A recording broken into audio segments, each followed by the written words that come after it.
It's great to welcome back to the program today Nick Maggiulli, who is COO at Ritholtz Wealth Management and also founder of Dollars and Data, a data-focused personal finance blog to which I subscribe. Great to have you back on, Nick.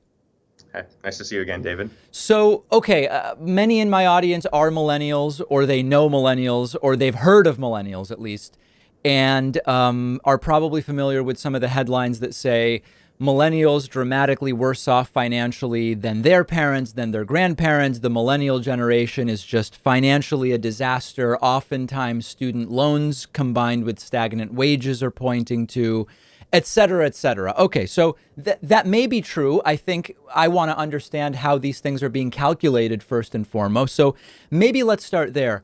When those headlines are written, what are they based on? They are based on, so one of the big stats that people use, they look at the share of total wealth that every generation owns. And so the Federal Reserve basically says, okay, here's one generation, they just use years and ages, and here's boomers, here's Gen X, here's millennials, et cetera. And they just say, like, what percentage of the total wealth do they own by these estimates? And the percentage that millennials own right now is smaller than the percentage that boomers owned at the same age and smaller than what Gen X owned at the same age. The only issue with that is the pie has gotten considerably bigger, right? So that's something to consider. And then you also have to look at, like, okay, adjust for inflation. You have to adjust for the number of households. There are, I think, more millennials than boomers. But at one point, I mean, you go back 5-6 years, that wasn't the case. Boomers are the largest generation. But, as that generation dies off, millennials basically are taking over. So I think there's some truth to that. There is truth to the student debt loads. There's truth to, stagnant wages. Those things are happening. But I think you have to look at a much broader picture. I think they're focusing on a very small selection of millennials and not the entire. If you look at across all millennials and you kind of aggregate things and look across the entire generation, I don't think it's as dire as the media makes it out to be. So make that case. I mean, how do you defend empirically the idea that millennials actually aren't so poorly off? Yeah, so if you look at inflation adjusted per capita, per household net worth, I'm using the same data source that they use to say millennials are poor, using the same data source from the Federal Reserve.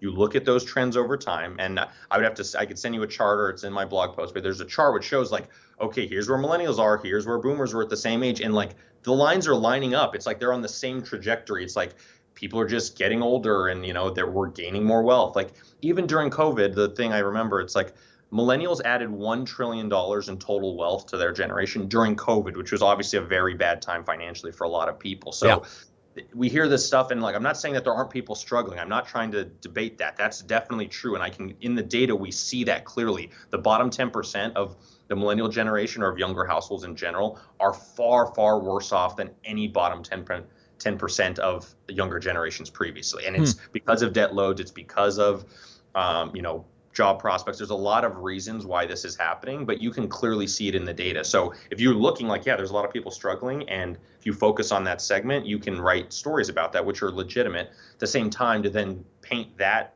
subset to the rest of everyone else, I don't think it's completely fair. And so I'm just trying to bring a little bit more balance and, like, more objectivity to this kind of discussion. Now, when we talk about, the other thing is, some of these terms, when we talk about wealth, are we talking about assets, or are we talking about net worth? Because, for example, inflation could lead to people having more assets in a nominal sense, but then if you account for liabilities, then it's not. So I think it's important to understand what we're looking at.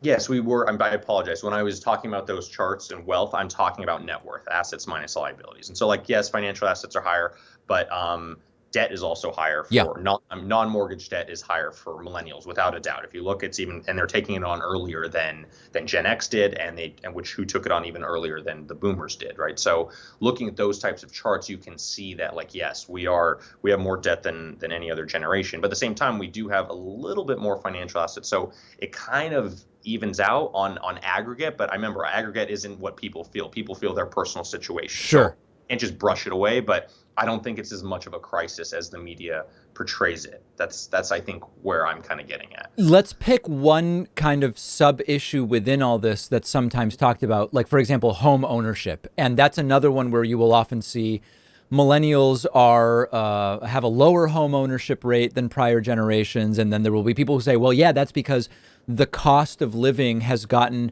significantly out of sync with wages, and then you add to that the college debt, and then you also add to that people are just getting married later on, and so there may be sort of cultural reasons. How about an issue like that? How should we be thinking about the real significance of home ownership for millennials?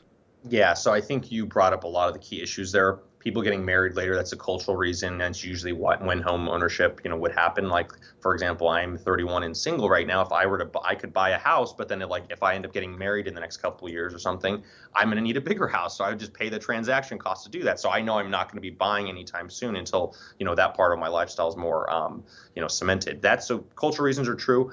In terms of, you actually look at rent over income levels, those levels haven't changed that much. So you look at, after tax income, divided by rent, you kind of look at that ratio. Those ratios are kind of flat. And so I did look at that in some ways. So rent is not necessarily all that much higher. So I wouldn't say that okay, wages were stagnant. If you look at this analysis 5 years ago, this is very true. But since 2014, 2015, things have kind of boomed and incomes have gone up a lot. And a lot of these stories that were written in 2013, 2014, 2015, they don't look as true now, because using the same data I have, if you go and stop the story in 2013, it looks pretty dire for millennials. I'm not going to lie. But you move forward 5 years and it's oh, things have caught up, things are starting to happen, and it isn't looking as bad now. And so that's kind of the thing I see. So in terms of home ownership, yeah, there's a lot of issues there. And, obviously prices have gone up, but rates are lower. So the cost of a mortgage may not necessarily be that much higher or similar, but it's a complex topic. There's a lot of issues to unpack there. So big picture, I mean, what is the kind of defining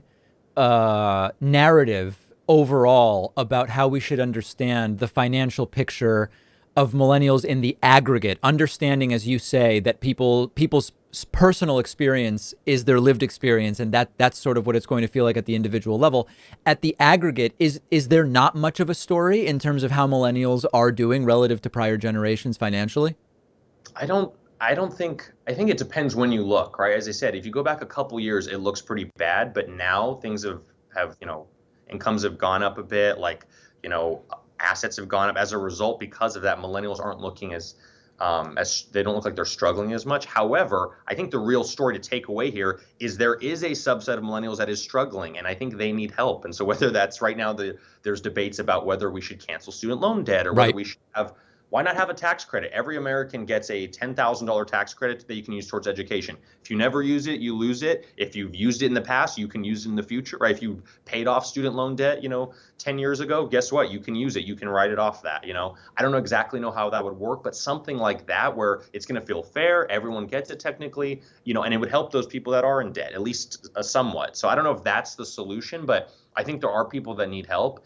And painting the picture of, all millennials are struggling, I think that makes boomers look at millennials and say, oh, they're just lazy, versus no, just some millennials are struggling. Then boomers may look at this and say, oh, that's the real problem. We should help them. I think it's much easier to help a subset of people than to be oh, I'm not just going to do a massive wealth transfer to millennials, which I don't think we need. I think it's any sort of thing like that. I think it needs to be very targeted to the people who are actually in a really bad position. That's one of the criticisms.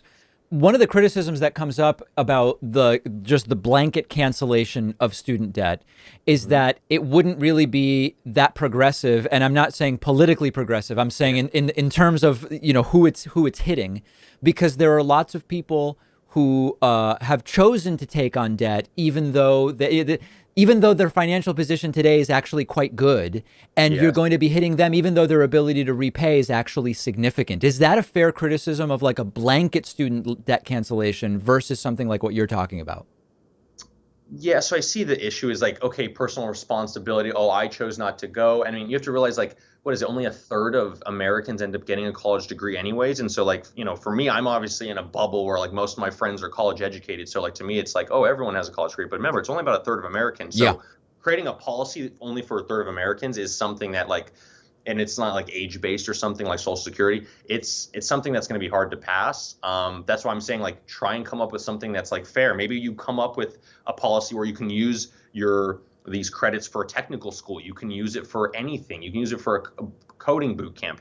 If you expand it to not just be college debt, I think you can get a lot more Americans in on it, and it would actually help people. So I think you need to just rethink that. And that's also one of the reasons why, canceling student loan debt, Well, that would be helpful to some people. I think a lot of people will see that and say like, yeah, why am I paying for someone else's thing? So I think you need to kind of make it a little bit more fair to get a lot more buy-in from everyone. I don't know how to do that, but this is the combo. The Andrew Yang idea was to include trade school, and that's not unique to Andrew Yang, just his name comes to mind. I know Joe Biden has talked about that as well, and so have others. I mean, I think the cultural issue around the cancel, you've got the economic issue where there are some on the American political right who say, well, it just shouldn't be done because either we can't afford it or people haven't earned that cancellation because they chose to go to school, they knew what it cost, et cetera.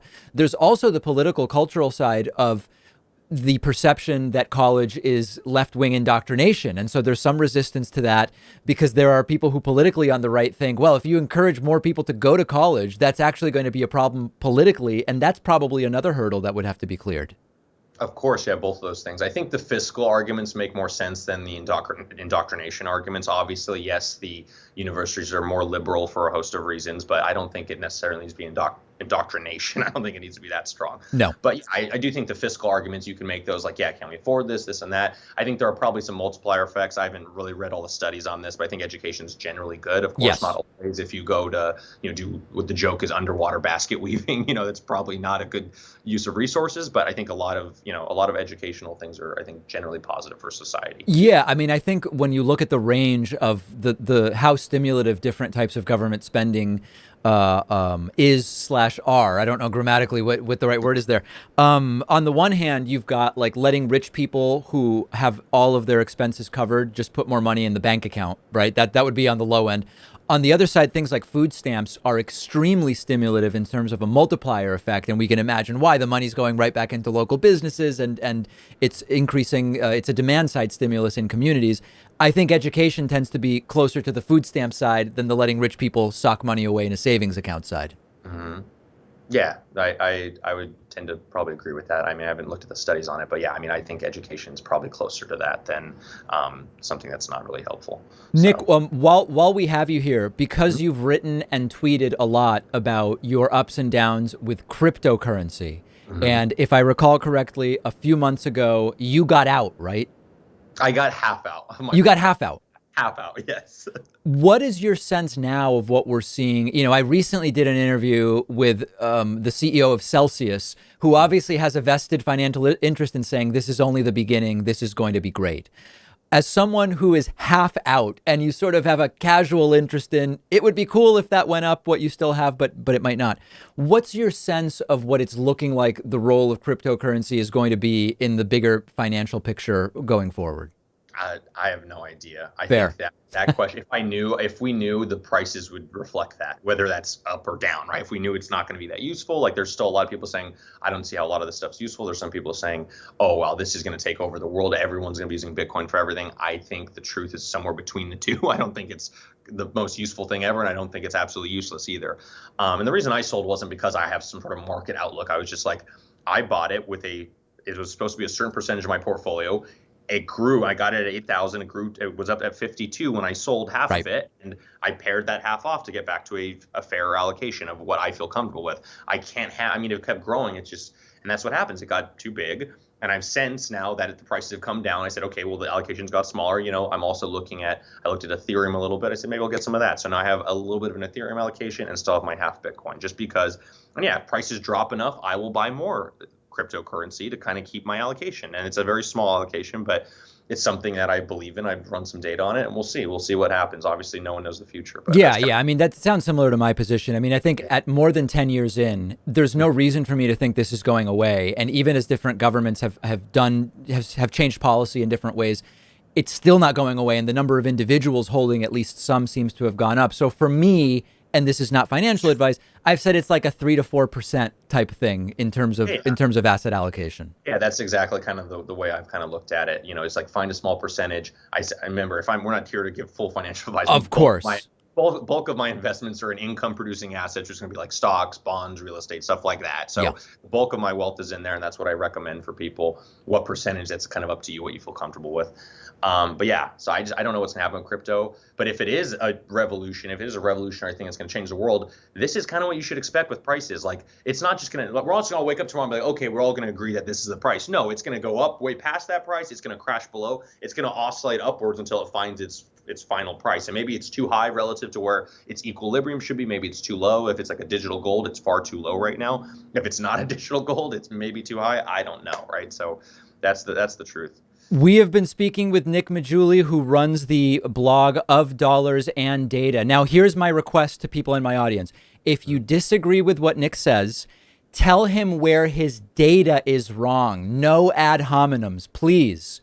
Attack my V-neck, don't attack my background. Exactly. Nick's also COO at Ritholtz Wealth Management. Nick, always great to talk to you. Great to talk to you as well, David.